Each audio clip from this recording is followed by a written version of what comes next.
Class 10th students, आज हम आपके संचन में से सपनों के से दिन पाठ को पढ़ेंगे। ये आपका चैप्टर 2 है और इसके लेखक गुरदयाल सिंह हैं। ये पाठ पंजाबी लेखक गुरदयाल सिंह की आत्मकथा का एक अंश है। इसमें लेखक ने अपने बचपन के उन आनंदमयी दिनों का चित्रण किया है जब खेलते खेलते चोट लगती थी, हाथ पैर छिल जाते थे, जब चोट लगने के बावजूद घर जाकर माता पिता तथा बहनों की डांट खानी पड़ती थी। मतलब एक तो लगती थी और ऊपर से माता पिता की डांट खानी पड़ती थी। कुछ क्षण बाद फिर से वही खेल मन को गुदगुदाने लगता था और खेलने के लिए चले जाते थे। मतलब लगने के बाद कुछ समय डांट भी सुनते थे और फिर मन में फिर होता था कि नहीं खेलने जाना है, तो खेलने चले जाते थे। लेखक ने अपने स्कूली जीवन के अनुभवों को वर्णित करते हुए कहा है कि उन दिनों स्कूल का वातावरण बहुत नीरस एवं भय उत्पन्न करने वाला होता था। देखिए, अब हम पाठ को पढ़ते हैं। फर्स्ट लाइन देखिए, मेरे साथ खेलने वाले सभी बच्चों का हाल एक सा होता। नंगे पांव, फटी मेली सी कच्ची और टूटे बटनों वाले, कई जगह से फटे कुर्ते और बिखरे बाल होते थे। जब लकड़ी के ढेर पर चढ़कर खेलते या नीचे भागते तो गिरकर कई तो जाने कहाँ कहाँ चोट खा लेते थे। पहले ही फटे पुराने कुर्ते तार तार हो जाते थे। मतलब पहले से ही हमारे कपड़े फटे हुए रहते थे, पर जब हम खेलते थे तो और ज़्यादा फट जाते थे। धूल भरे कई जगह से छीले पाँव, पिंडलियाँ या लहू के ऊपर जमी रेत मिट्टी के से लथपथ घुटने लेकर जाते तो सभी की माँ बहनें उन पर तरस खाने की जगह और पिटाई करती थी। मतलब जब हमारे लग जाती थी और हम घर में आते थे तो हमारी मम्मी और हमारी बहनें या हमारे पापा हमें लाड़ करने के बजाय हमें और ज़्यादा मारते थे। कईयों के बाप बड़े गुस्सैल थे। अब बाप बड़े गुस्सैल मतलब इसमें भाषा कुछ अटपटी सी है, क्योंकि पंजाबी भाषा है तो उनको थोड़ा सा अपने को अपने वे में समझना होगा। गुस्सैल थे मतलब उनके पिता जो बहुत गुस्से वाले होते थे। मतलब कुछ स्टूडेंट जो थे उनके साथ पढ़ने वाले लेखक के साथ, तो उनके पापा बहुत गुस्से वाले होते थे, तो वो उनको इतनी बुरी कदर से पीट देते थे कि कभी कभी तो नाक मुँह से खून निकल आते थे। और इतना ध्यान भी नहीं रहता था कि बच्चों के कहाँ चोट लगी है। परंतु इसी बुरी पिटाई होने पर भी दूसरे दिन फिर खेलने चले जाते थे। मतलब कितनी भी बुरी पिटाई हो, पर दूसरे दिन हम वापस खेलने को निकल जाते थे। ये बात तब ठीक से समझ में आई जब स्कूल अध्यापक बनने के लिए एक ट्रेनिंग करने के लिए मैं गया। लेखक कहते हैं कि बच्चों को खेलने में इतना इंटरेस्ट क्यों रहता है, ये उन्हें तब समझ में आया कि वो किसी टीचर बनने के लिए जब एक ट्रेनिंग पे जाते हैं तो वो बाल मनोविज्ञान का विषय पढ़ते हैं। ऐसी बातों के बारे में तभी जान पाया कि बच्चों को खेलना क्यों इतना अच्छा लगता है, कि बुरी तरह पिटाई होने पर भी फिर खेलने चले जाते हैं, क्योंकि वो बच्चों की एक आदत होती है। बाल मनोविज्ञान में बात पता चलती है कि बच्चों का इंटरेस्ट खेलने में अधिक होता है। कितनी भी मार पड़े, कितनी भी चोटें लगे, फिर भी वो खेलने के लिए नहीं रुक सकते हैं। सेकंड पैराग्राफ देखिए, मेरे साथ खेलने वाले अधिकतर साथी हमारे जैसे ही परिवारों में हुआ करते थे। मतलब लेखक के साथ जो बच्चे खेलते थे लगभग वो उनके परिवार के जैसे ही थे। सारे मोहल्ले में बहुत परिवार तो हमारी तरह आसपास के गाँव से ही आकर बसे थे। मतलब जहाँ लेखक रह रहे थे वहाँ आसपास के गाँव से आकर बसे थे। कई परिवार ऐसे थे। 2-3 घर साथ ही उजड़ी सी गली में रहने वाले लोगों के थे। मतलब जिनकी गलियां उजड़ गई थी वो लोग यहाँ आकर रहे थे। हमारी सभी की आदतें भी कुछ मिलती जुलती थी। उनमें से अधिक तो स्कूल जाते ही नहीं थे। मतलब कुछ बच्चे तो ऐसे थे जो स्कूल जाते ही नहीं थे। जो कभी गए भी हों तो पढ़ाई में रुचि नहीं लेते थे। किसी दिन बस्ता तालाब में फेंक आए तो फिर स्कूल गए नहीं। मतलब कुछ बच्चे ऐसे थे जो तालाब में बस्ता अपना फेंक कर आ गए और फिर कभी स्कूल गए ही नहीं। नहीं माँ बाप ने ज़बरदस्ती भेजा, और तब माहौल ऐसा था, लेखक बताते हैं कि माँ बाप भी तब ज़बरदस्ती नहीं करते थे कि तुम स्कूल जाओ। यहाँ तक कि परचुनी आरती भी अपने बच्चों को स्कूल भेजना ज़रूरी नहीं समझते थे। मतलब कुछ जैसे दुकानदार हुए या कुछ लोग पढ़े लिखे, थोड़ा बहुत पढ़े लिखे हुए, तो भी वो भी ऐसा ज़रूरी नहीं समझते कि हमारा बच्चा स्कूल जाए। कभी किसी स्कूल अध्यापक से बात होती तो कहते थे कि मास्टर जी हमें इसे क्या तहसीलदार बनवाना है। मतलब स्कूल आए तो भी ठीक और नहीं आए तो भी ठीक। कुछ पेरेंट्स ऐसे होते थे उस समय। थोड़ा बड़ा हो जाए तो पंडित घनश्याम दास से लंडे, मतलब यहाँ लड़के को मतलब यहाँ लड़के से उपमा दी गई है। इसको पढ़वा कर दुकान पर बइयाँ लिखवा देंगे। मतलब अकाउंटिंग सिखा देंगे। इसका मतलब ये होता है कि बच्चों को थोड़ा बहुत कुछ दुकानदारी का काम हिसाब किताब का लगवा कर और उसको दुकान पे बिठा देंगे। पंडित 6-8 महीने से लड़े और मुनिमी का सभी काम सिखा देंगे, मतलब मुनिमी का काम सिखा देंगे कि वो वहाँ लिखा पढ़ी का काम देखा करेंगे, हिसाब किताब रखा करेंगे। वहाँ तो अभी तक अलिफ बे जीब ज भी सीख नहीं पाया, मतलब स्कूल आते हुए तो कुछ भी ये सीख भी नहीं पाया। ये कुछ पंजाबी शब्द है अलिफ बे जिम, मतलब हिसाब किताब लिखने की पंजाबी प्राचीन लिपि और खाता सीखने के लिए बच्चों को यहाँ बोला जाता है। अब आप यहाँ पिक्चर के माध्यम से देखिए कि इसमें एक बूढ़ा बैठा है। अब हम नेक्स्ट पेज को देखेंगे। देखिए आप पिक्चर के माध्यम से देखिए। अब नेक्स्ट पेज पर आ जाइए, पेज नंबर 22। हमारे आधे से अधिक साथी राजस्थान या हरियाणा से आकर हरियाणा से आकर मंडी में व्यापार या दुकानदारी करने आए परिवारों से थे। मतलब उनके जो दोस्त थे अधिकांश वो कहाँ से आए थे? राजस्थान और हरियाणा से। जब बहुत छोटे थे तो उनकी बोली कम समझ पाते थे। मतलब लेखक बताते हैं कि हम जब छोटे थे तो बहुत कम बता पाते थे। उनके कुछ शब्द सुनकर हमें हंसी आने लगती थी। लेखक को जब राजस्थानी और हरियाणी भाषा समझ में नहीं आती थी तो उनको बड़ा हंसी आती थी, परंतु खेलते खेलते एक दूसरे की बात को खूब अच्छे से समझ लेते थे, क्योंकि जब साथ में खेलते थे तो हम उनकी बातों को समझने लगे थे। सेकंड पैराग्राफ देखिए। पता भी नहीं चला कि लोकोक्ति अनुसार ए खेडल दे, मतलब एक खेडन दे मतलब एक खेलने दे, इसका अर्थ ये होता है दे दिन चार कैसे कब बीत गए। हम में से कोई भी ऐसा न था जो स्कूल के कमरे में बैठकर पढ़ने को कैद न समझता था। मतलब स्कूल के कमरे में बैठकर हम हमेशा कैदपना समझते थे। हम नहीं चाहते थे कि स्कूल के कमरे में बैठें और हम पढ़ें। हम में ऐसा कोई भी बच्चा नहीं था जो पढ़ना चाह रहा था। कुछ अपने माँ बाप के साथ जैसा भी था काम कराने लग गए। मतलब थोड़ा बहुत कुछ पढ़ते, कभी पढ़ते और अपने माता पिता के साथ जाकर हम काम करवाने लग जाते थे। नेक्स्ट पैराग्राफ देखिए। बचपन में घास अधिक हरी और फूलों से सुगंध अधिक मनमोहन लगती थी। मतलब बचपन जब था जब हमें हरी घास बहुत अच्छी लगती थी और सुगंधित फूल भी बहुत अच्छे लगते थे। ये शब्द शायद आधी सदी पहले किसी पुस्तक में पढ़े थे, परंतु आज तक याद हैं। याद रहने का कारण यह नहीं कि यह वाक्य बचपन की भावनाओं सोच समझ के अनुकूल होगा, परंतु स्कूल के अंदर जाने के रास्ते के दोनों ओर जो अलियार के बड़े ढंग से कटे छांटे झाड़ उगे थे जिन्हें हम डंडिया कहा करते थे। मतलब जो झाड़ लगे थे, हम स्कूल जाते थे और रास्तों में साइडों में जो झाड़ लगे थे हम उनको डंडिया कहते थे। उनमें नीम के पत्तों जैसे पत्तों की महक आज तक भी आँख मूंदकर महसूस कर सकते थे। मतलब नीम के पत्तों की जो महक आती थी वो आज भी हम महसूस करते थे कि कैसी आती है। उन दिनों स्कूल की छोटी क्यारियों में फूल भी कई तरह के उगाए जाते थे। मतलब छोटी छोटी स्कूल में क्यारियाँ होती थी और वहाँ कई तरह के फूल उगाए जाते थे, जैसे गुलाब, गेंदा और मोतियों की दूसरी सफ़ेद कलियाँ भी हुआ करती थी। ये कलियाँ इतनी सुंदर और खुशबूदार होती थी कि हम चंदू चपरासी से आंख बचाकर कभी कभार एक दो तोड़ लिया करते थे। मतलब वो जो कलियाँ होती थी वो उनको गुलाब और गेंदे की जो कलियाँ होती थी हम उनको हमारा एक चंदू चपरासी था स्कूल में, उससे जी चुरा कर हम उसको तोड़ लेते थे। उनकी बहुत तेज सुगंध आज भी महसूस कर पाता हूँ, परंतु ये याद नहीं कि उन्हें तोड़कर कुछ देर सूंघ कर फिर क्या किया करते थे। शायद जेब में डाल देते।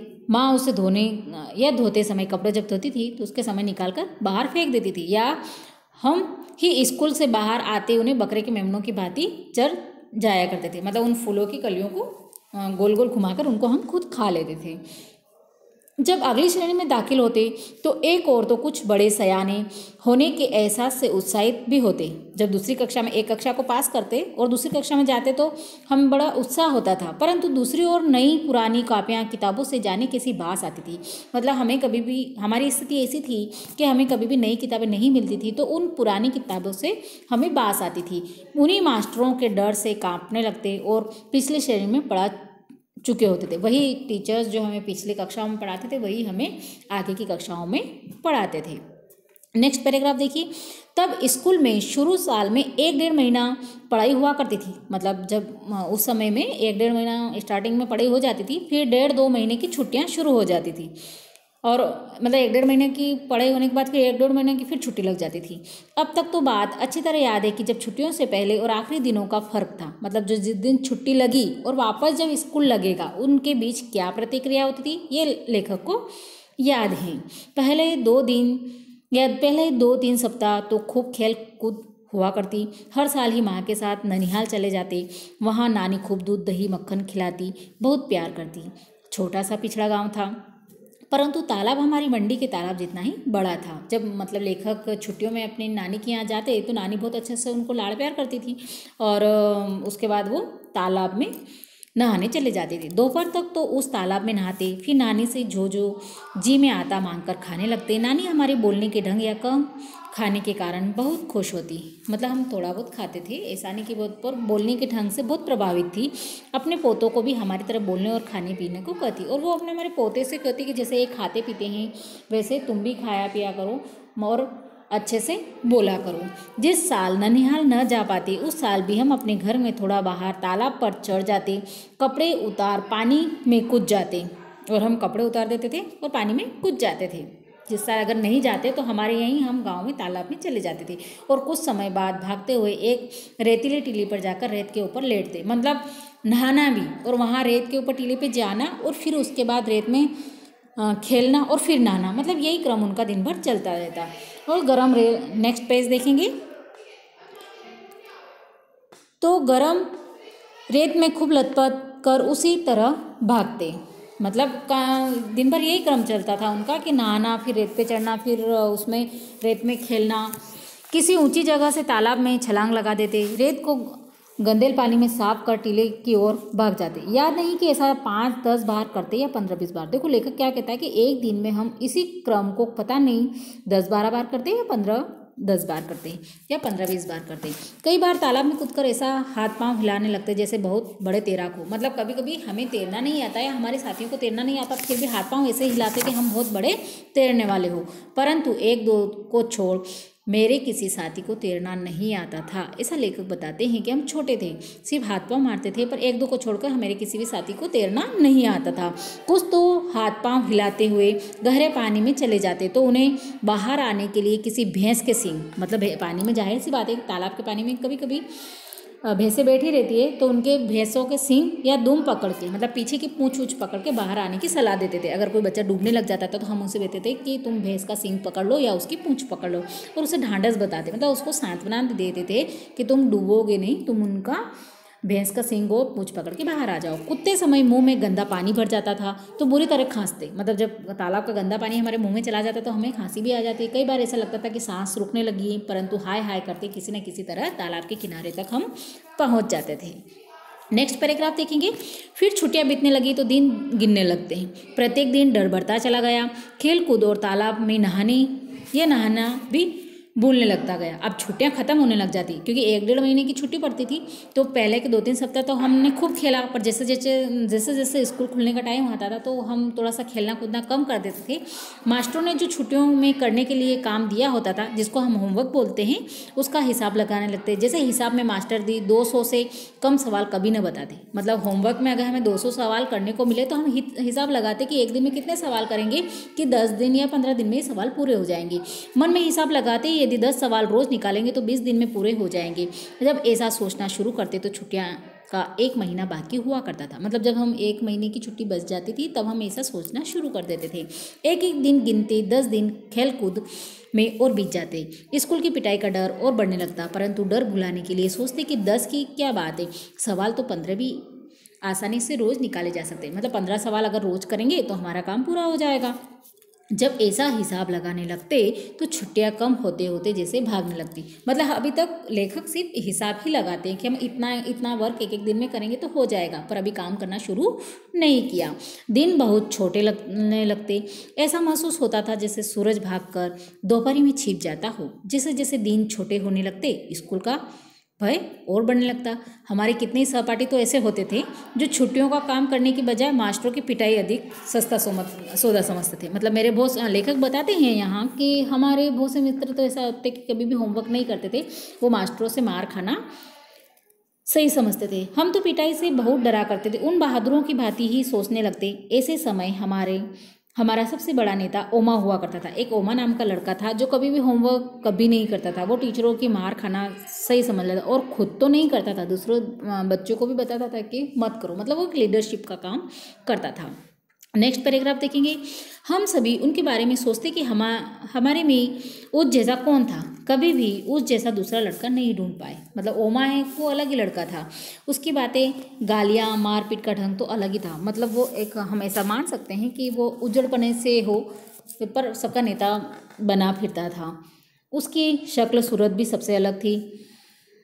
हांडी जितना बड़ा सिर, उसके ठिन्ने चार बालिश और उसके शरीर पर ऐसा लगता था जैसे बिल्ली के बच्चे के माथे पर तरबूज रखा हो।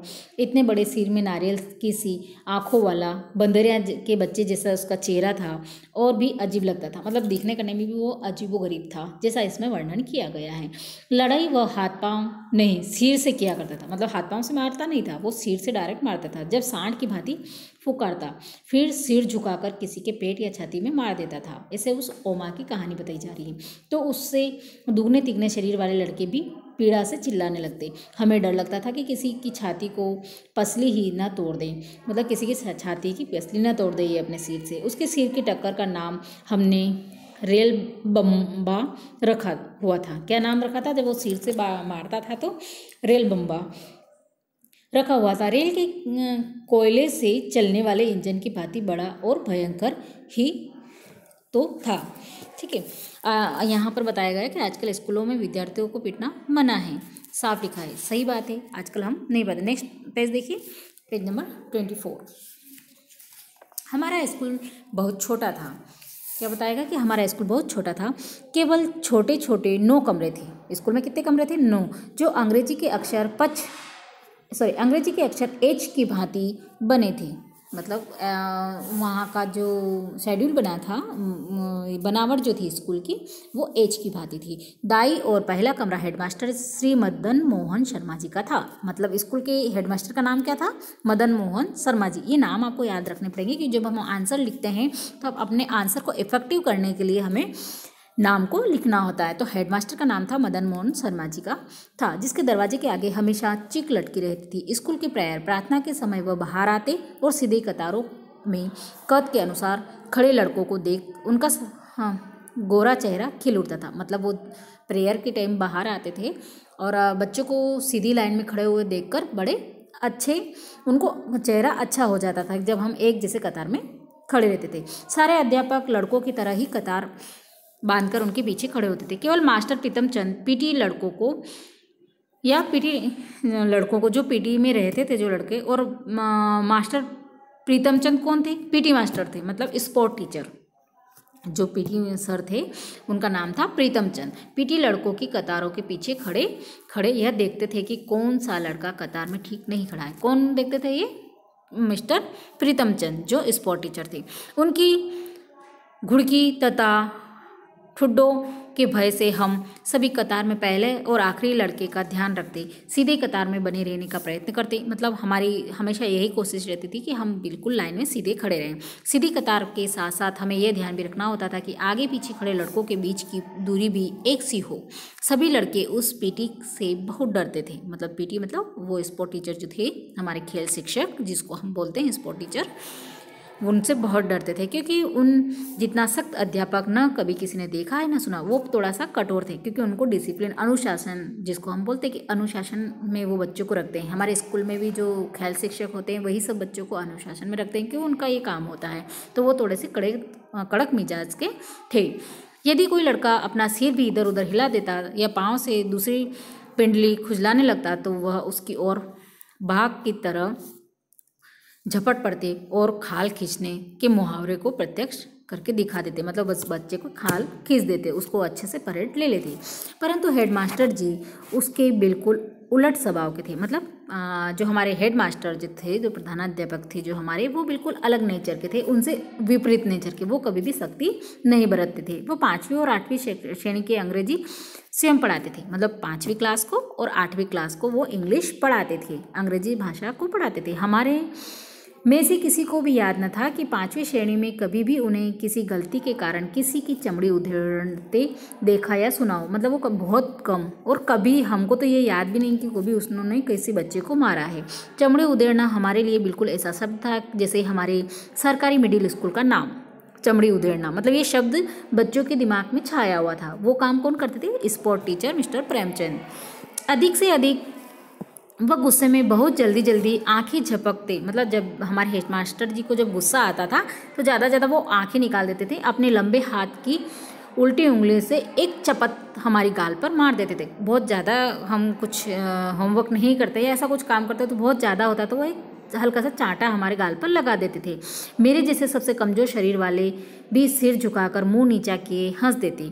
वह चपत तो जैसे हमें भाई बीके की नमकीन पापड़ी जैसी मज़ेदार लगती थी। मतलब वो मारना उनका सिर्फ एक इशारा होता था, एक सिर्फ हल्का सा, जो तब पैसे की शायद 2 आ जाया करती थी। मतलब एक हल्की सी चपत को वो सिर्फ ऐसा बता रहे हैं कि एक नमकीन पापड़ी जैसी लगती थी।